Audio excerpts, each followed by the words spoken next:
একদিন সকালে লামিসা হাঁটতে বের হয়েছিল। গাছের ছায়ায় ভরা শান্ত একটা রাস্তা দিয়ে হেঁটে যাচ্ছিল সে। হঠাৎ সে দেখতে পেল তার দাদিকে, সাদা শাড়ি পরে হাতে একটা ব্যাগ।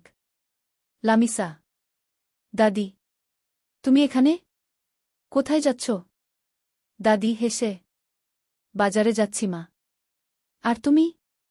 লামিসা। আমি শুধু হাঁটতে বের হয়েছিলাম। গাছের পাতা দেখছিলাম। খুব সুন্দর না? দাদি। হ্যাঁ মা, প্রকৃতি আমাদের সবচেয়ে ভালো শিক্ষক। দেখো, গাছ কখনো তাড়াহুড়া করে না, তবুও বড় হয়। তুমিও ধীরে ধীরে শেখো, ধৈর্য রাখো গো। লামিসা। দাদি, আমি কি বড় হয়ে তোমার মতো হতে পারব? দাদি মুচকি হেসে।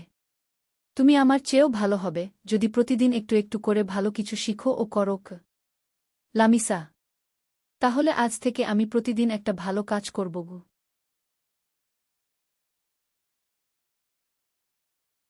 লামিসা হঠাৎ জিজ্ঞেস করল, মা, দাদি তো গাছকে খুব ভালোবাসে না? মা হেসে বললেন, হ্যাঁ মা, দাদি ছোটবেলা থেকেই গাছ লাগায়, পানি দেয়, আর প্রতিদিন গাছের সাথে কথা বলে। লামিসা গভীর চোখে মাকে দেখে বলল, আমি কি পারব দাদির মতো গাছকে ভালোবাসতে? মা মিষ্টি করে মাথায় হাত বুলিয়ে বললেন, অবশ্যই পারবে। ভালোবাসা মানে দেখাশোনা করা, সময় দেওয়া আর যত্ন নেওয়া গে। লামিসা বলল, তাহলে আমি আজ থেকে আমার টবের গাছটায় পানি দেব, ওর নাম রাখব টুকটুকি। মা হেসে বললেন, শুধু টুকটুকি না, তুমি পৃথিবীকে ভালোবাসতে শিখছ মা গি। লামিসা বলল, দাদির মতো আমি হব, প্রতিটি পাতাকে ভালোবেসে গি। গল্পের শিক্ষা। প্রকৃতিকে ভালোবাসা মানেই নিজের হৃদয় বড় করা।